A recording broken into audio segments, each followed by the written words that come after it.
오늘 이 본문 말씀의 핵심 단어를 하나 꼽자라고 한다면 할례입니다. 할례.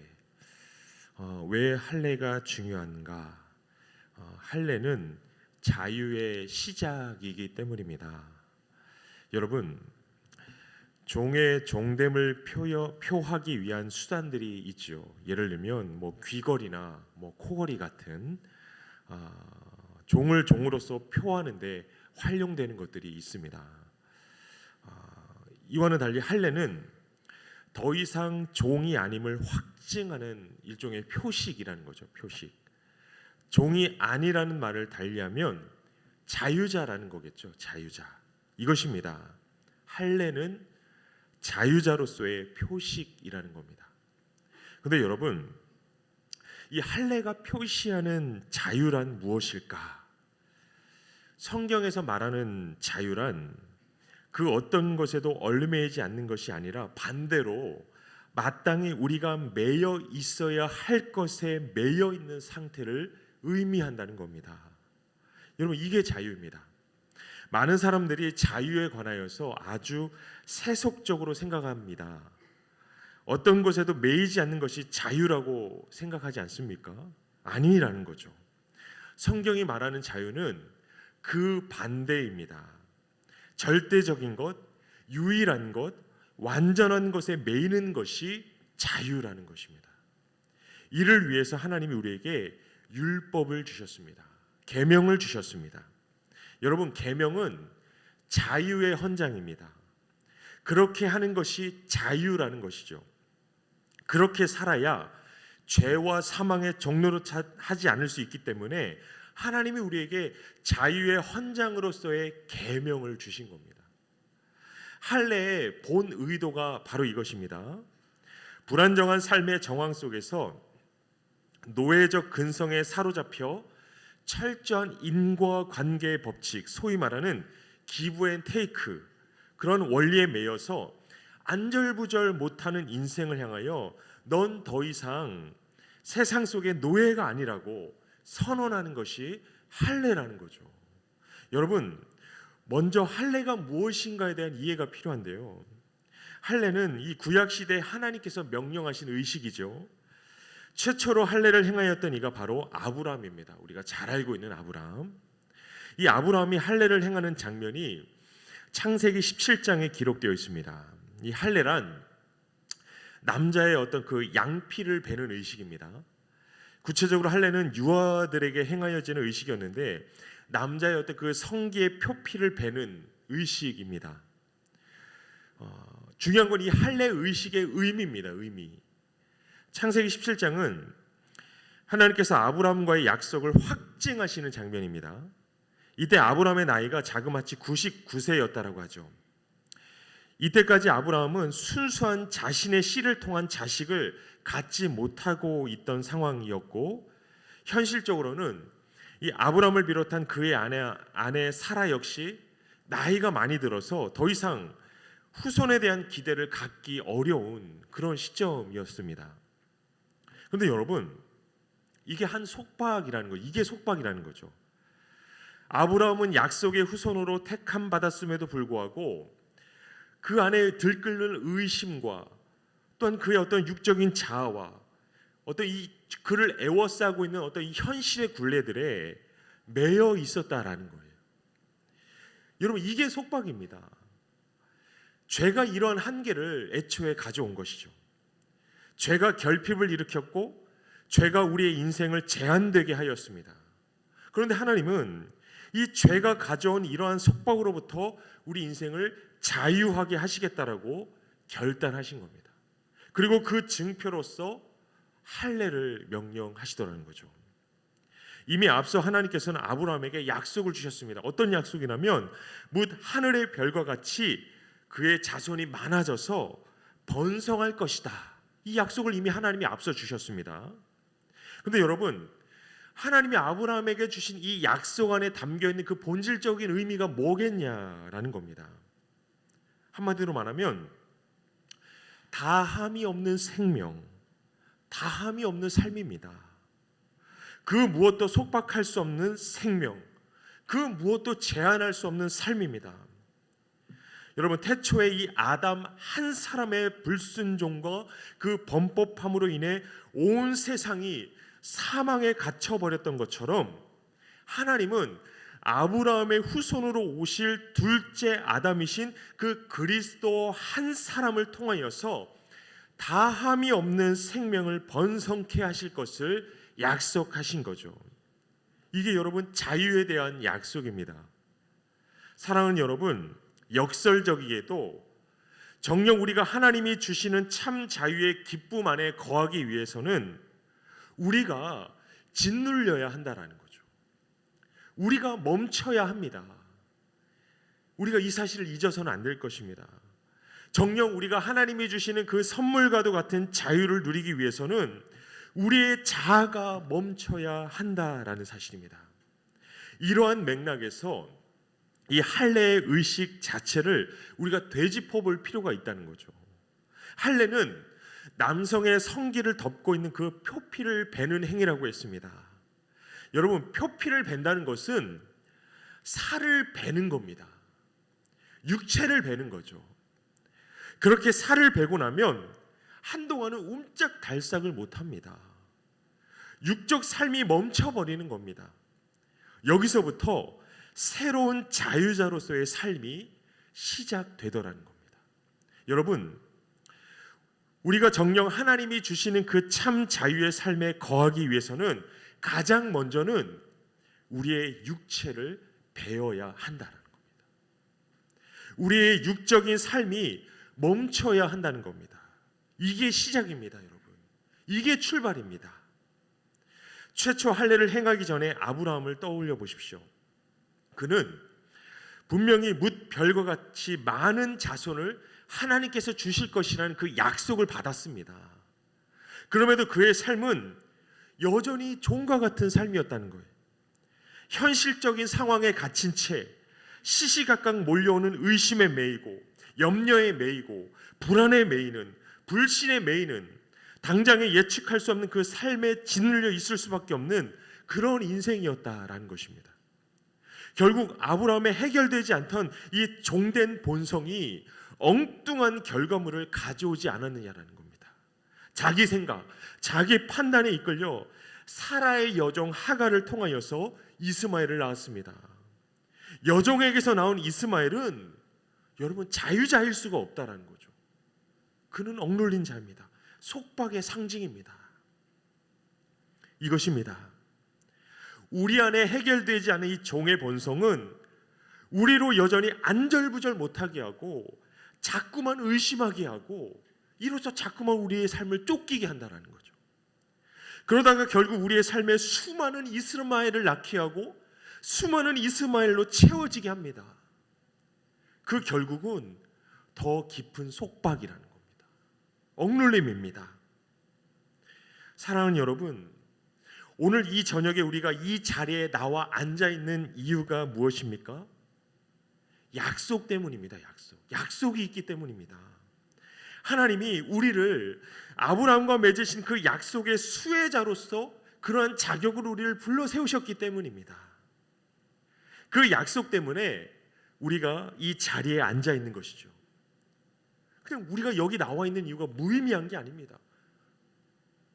그러면 하나님이 아브라함과 이삭과 야곱과 맺은 그 약속의 핵심이 무엇인지를 알아야죠. 한마디로 말하면 어렵지 않습니다. 복입니다. 복 중에 복. 그렇다면 하나님이 우리에게 주시겠다라고 약속하신 그 복 중에 복이 뭐겠냐라는 거죠. 그건 바로 하나님입니다. 하나님 자신. 여러분, 하나님이 우리의 복입니다. 하나님 안에 거하는 삶, 하나님이 친히 책임져 주시는 삶, 하나님이 돌보시는 삶, 여러분 이게 완전한 삶이라는 거죠. 그리고 이게 충만한 삶입니다. 그렇다면 우리가 이 약속된 이 복을 누리려면 어떻게 해야 하느냐 질문을 던져야죠. 어떻게 해야겠습니까? 그 길, 그 정신이 바로 이 할례 안에 담겨 있더라는 것입니다. 한마디로 말하면 멈추는 겁니다. 우리의 육체를 베어버리고 여러분 멈추는 겁니다. 지금까지 이 종의 본성을 쫓아 안절부절 못하던 인생, 뭔가 내가 스스로 개척해야 할 것 같고 내가 스스로 책임져야 할 것 같았던 이 두렵고 불안한 인생, 내 스스로 해결하지 않으면 대안이 나오지 않을 것 같았던 이 막막한 인생, 그 육체를 베어버리고 멈춰야 한다는 거죠. 여러분, 이게 출발이고 이게 시작입니다. 여러분, 멈추십시오. 약속의 말씀으로 육체를 베어버린 채 멈추십시오. 이 은혜가 우리에게 있기를 소망합니다. 인간 안에 변질되고 왜곡된 채로 잠재되어 있는 그 종교성, 그 종의 본성을 이 말씀의 날선 검으로 베어버리고 멈추는 은혜가 있기를 소망합니다. 그런데 여러분, 멈춰 있으면 그걸로 끝이겠냐라는 겁니다. 멈추면 그만인가요? 아니겠죠. 창세기 17장 1절에 하나님은 아브라함에게 할례를 명령하기에 앞서서 이렇게 말씀하십니다. 너는 내 앞에서 행하여 완전하라. 하나님은 할례 이후에 뒤따라야 할 그 삶을 가장 먼저 당부하신 거죠. 무슨 말이냐면 할례의 목적이 뭔가를 가장 먼저 밝히신 건데, 그게 뭐냐면 내 앞에서 행하여 완전하라 라는 거죠. 완전하라. 하나님은 당신의 백성들로 하여금 완전케 하시기 위해 육체를 베어버린 채 잠시 멈출 수밖에 없는 그 시간을 허용하시고 우리에게 그 시간이 주어지게 하신다라는 겁니다. 그런데 여러분, 이 멈춤은 새로운 삶으로의 영적 도약을 위한 멈춤이라는 겁니다. 하나님의 친백성으로서 오직 영으로 주의 법을 즐거워하며 그 법에 즐거이 복종하는 자유자로서의 삶을 시작하기 위한 멈춤이라는 겁니다. 사랑하는 성도 여러분, 예수 믿기로 결단하고 나서의 여러분의 삶을 한번 떠올려 보십시오. 예수 믿고 난 이후에 내가 마음을 다해 결단해서 예수 믿게 됐는데 그 이후의 삶을 떠올려 보자는 겁니다. 여러분이 기대한 바대로 마냥 형통하고 마냥 행복했습니까? 아니더라는 거죠. 막연히 사람들은 예수 믿으면 마냥 행복해질 줄 알지만 사실은 그것과는 반대라는 겁니다. 우리가 예수를 만나는 순간 하나님은 가장 먼저 우리에게 이 할례의 시간을 주신다라는 겁니다.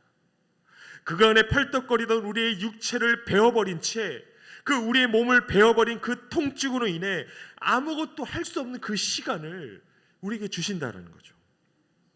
여러분, 사도 바울이 기세등등하게 사울로서 살다가 다메섹 길 위에서 부활의 주님을 만났습니다. 사망을 향하여 질주하던 사울이 부활의 예수를 만났으니 얼마나 잘된 일입니까? 그러나 다메섹 길 위에서 육체를 베어버리는 그 마음의 할례를 받은 후 바울은 한동안 식음을 전폐했다고 합니다. 바울이 담에서의 극적인 사건 이후에 곧바로 복음의 전선에 뛰어든 게 아니죠. 그 복음의 전선에 뛰어들기까지 10년이라는 긴 고뇌의 시간이 그에게 있었다는 거죠. 바울의 인생에 있어서 멈춰버린 것 같은 시간들이 바울에게 뒤따랐다라는 겁니다.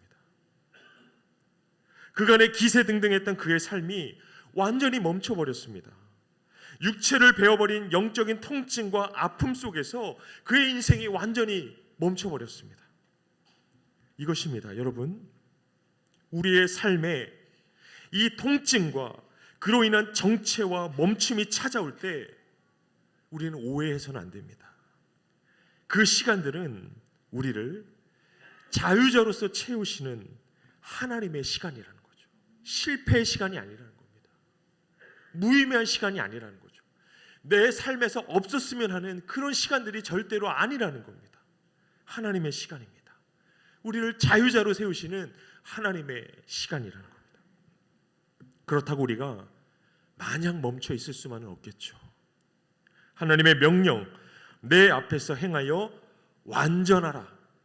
이 명령을 수행하는 삶으로 우리가 일보 전진해야 합니다. 이를 위해서 우리의 육체를 제하여 그 멈춰버린 시간에 하나님은 멈춰 계시지 않더라는 거죠. 멈춰버린 우리의 삶에 하나님은 당신을 채우기 시작하십니다. 성실하게 당신을 채우십니다. 왜요? 우리가 하나님으로 충만해질 때 비로소 하나님의 명령을 따라 그 앞에 행하여 완전할 수 있기 때문입니다.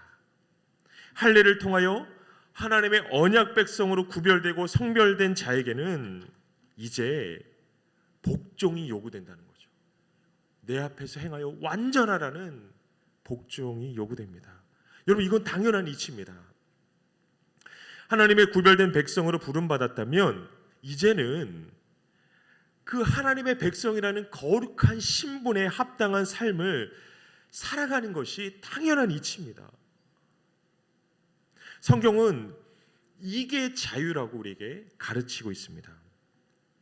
이 자유가 구약 시대에는 애굽으로부터의 해방으로 성취되었지만, 바벨론으로부터의 해방으로 성취되었지만, 근본적으로 신약 시대에는 그리스도로 말미암는 죄와 사망으로부터의 해방으로 나타납니다.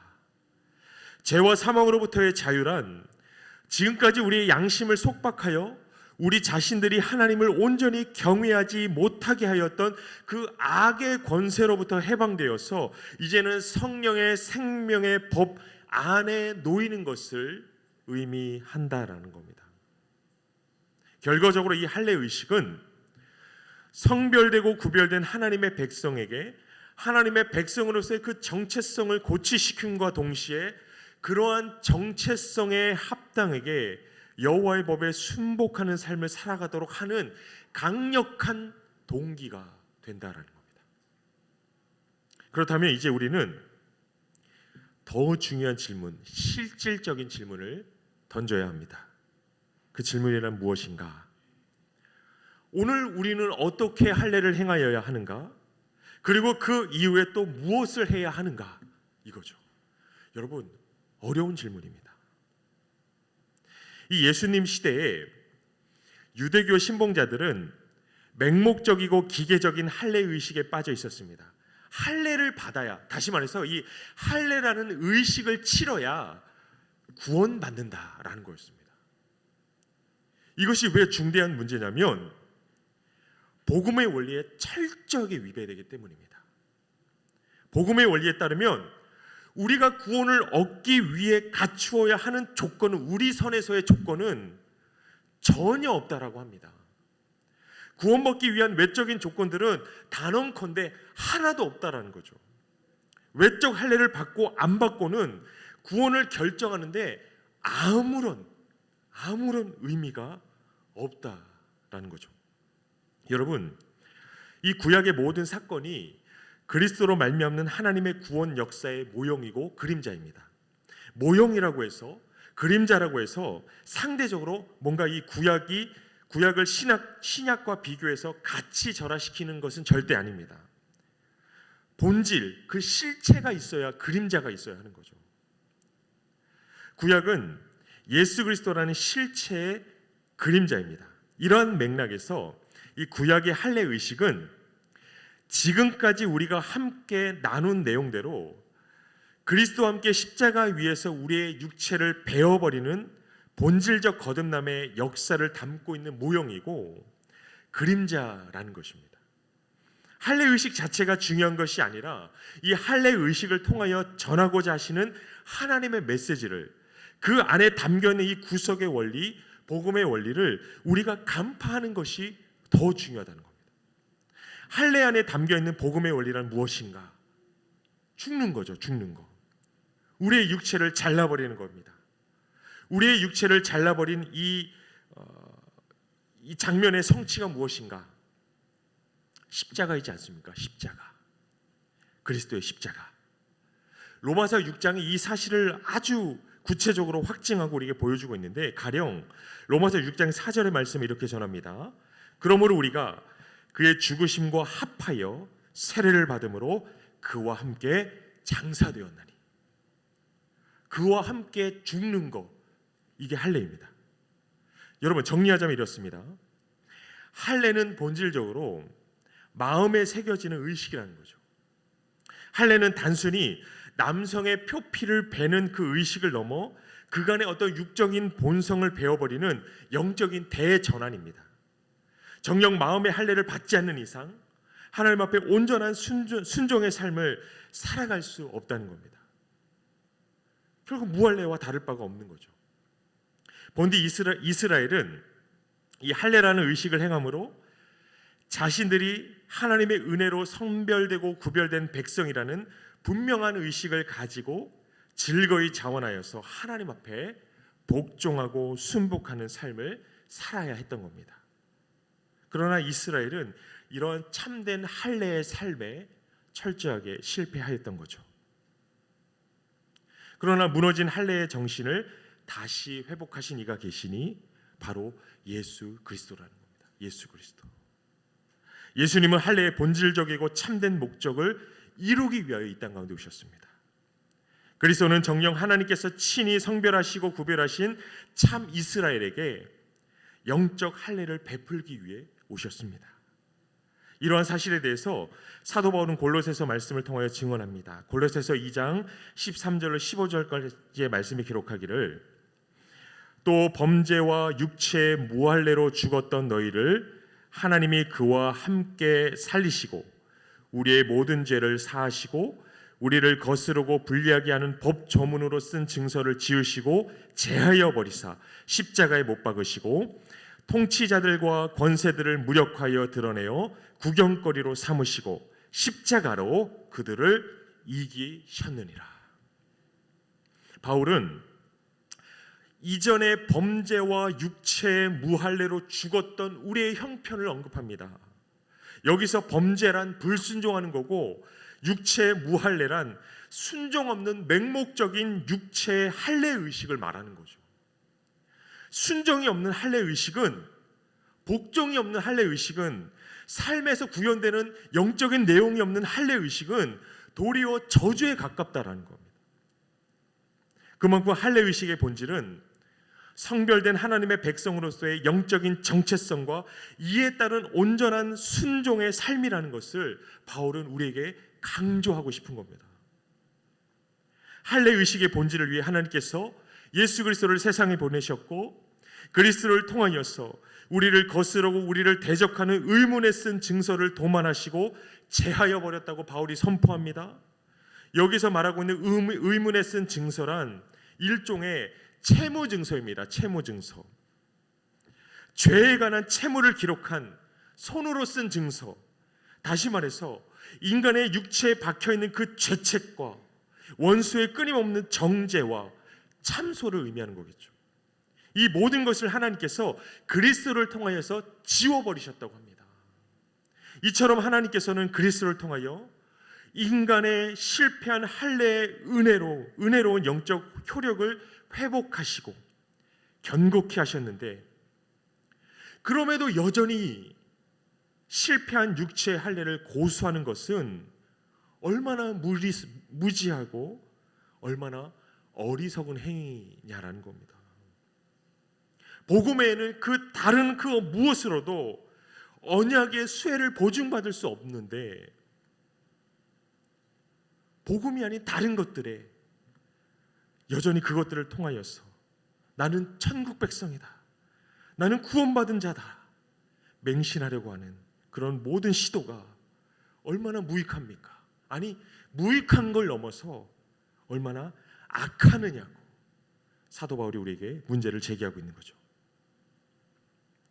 그리스도로 말미암은 하나님의 긍휼의 은혜를 앞에 두고도 어둠의 종노릇하며 손으로 쓴 의문의 증서에 돌아가려는 이 미련한 행위를 두고 갈등하고 있던 갈라디아의 성도들, 왜 이들이 그리도 기로에서 갈등할 수밖에 없었는가? 그 이유는 하나죠. 그렇게 함으로 자신들이 의롭다 여김을 받을 수 있으리라는 허무한 유대교의 비복음적인, 철저하게 비성경적인 가르침 때문이었습니다. 이에 대해서 사도 바울이 분명하게 전하죠. 율법 안에서 의롭다함을 얻으려 하는 너희는 그리스도에게서 끊어지고 은혜에서 떨어진 자로다. 율법 안에서 의롭다함을 얻으려 하는 너희는 그리스도에게서 끊어지고 은혜에서 떨어진 자로다. 무슨 말입니까? 한마디로 말하면 인생은 그리스도 외에 그 무엇으로도 의롭게 될 수 없다는 겁니다. 한마디로 말하면 아주 신랄합니다. 그런데 여러분, 지금 바울은 어리석고 무지한 자들을 향하여 비난하고 있는 것이 아닙니다. 분명한 영적인 기준을 가지고 비판하고 있는 거죠. 여러분, 비난과 비판은 분명 다른 겁니다. 바울의 비판은 돌이키게 하기 위한 사랑입니다. 그래서 바울은 미혹에 빠진 성도들의 어리석음을 들춰내는 것에서 멈추지 않고 이어서 분명한 대안을, 길을 제시합니다. 오늘 읽었던 5절과 6절의 말씀은 이렇게 전하고 있습니다. 우리가 성령으로 믿음을 따라 의의 소망을 기다리노니 그리스도 예수 안에서는 할례나 무할례나 효력이 없으되 사랑으로서 역사하는 믿음뿐이니라. 바울은 맹목적 의식으로서의 할례의 무가치함을 꼬집습니다. 할례라는 육체적 의식 자체는 아무런 효력이 없음이 성경의 역사를 통하여 증명되었음을 분명하게 밝힙니다. 우리는 진정 그리스도를 믿음으로 마음의 할례, 영적 할례를 받아 성령의 능력을 덧입어 사랑으로서 역사하는 이 복종의 완전한 삶으로 나아가도록 부름받은 예수의 지체입니다. 사랑하는 성도 여러분, 그렇게 마음의 할례를 행하시는 이가 여호와시고 그렇게 하나님의 은혜로 구별된 자로서 순종하도록 힘과 능력을 주시는 이도 여호와 하나님이라는 거죠. 이 사실을 인정하는 것이 진리를 옳게 분별하는 것이고 온전한 믿음 위에 굳게 서는 것입니다. 바울은 마지막 12절의 말씀을 통하여 재치 있는 메시지를 전하죠. 뭐라고 말씀합니까? 너희를 어지럽게 하는 자들을 스스로 베어버리기를 원하노라. 무슨 말씀입니까? 덧없는 육체적 할례를 행함으로 이 남성의 성계 표피를 베어버릴 것이 아니라 이 거짓 가르침, 우리를 흔들고 있는 거짓 교훈들을 베어버리라. 가감없이 베어버리라. 우리에게 당부하고 있는 거죠. 이게 진정한 할례입니다, 여러분. 사랑하는 성도 여러분, 우리는 그리스도를 믿음으로 마음의 할례를 받게 됩니다. 그렇게 하나님 나라의 권속이 되고 또한 그리스도를 믿는 믿음 안에서 성령의 충만함을 받아서 날마다 하나님을 경외하여 완전한 행함 가운데 나아가게 됩니다. 은혜의 시작이 하나님이고 은혜의 종착지가 바로 하나님이라는 거죠. 여기에 어떠한 인간의 공로가 자리할 틈바구니가 없다라는 거죠. 그래서 하나님께서 자신에 대해서 뭐라고 말씀합니까? 내가 알파고 내가 오메가다. 내가 처음이고 내가 나중이다. 사랑하는 성도 여러분, 하나님의 은혜로 약속을 가진 새 이스라엘로 거듭나셨습니까? 그리스도의 십자가 위에서 여러분의 육체를 베어버리셨습니까? 이제 성령 안에서의 믿음의 인내와 오래 참음의 순종을 살아내시기를 바랍니다. 이로써 진리 안에서의 진정한 자유의 기쁨으로 하루하루의 삶을 담대히 살아내시기를 소망합니다. 담대히 살아내시기를 축복합니다. 찬송가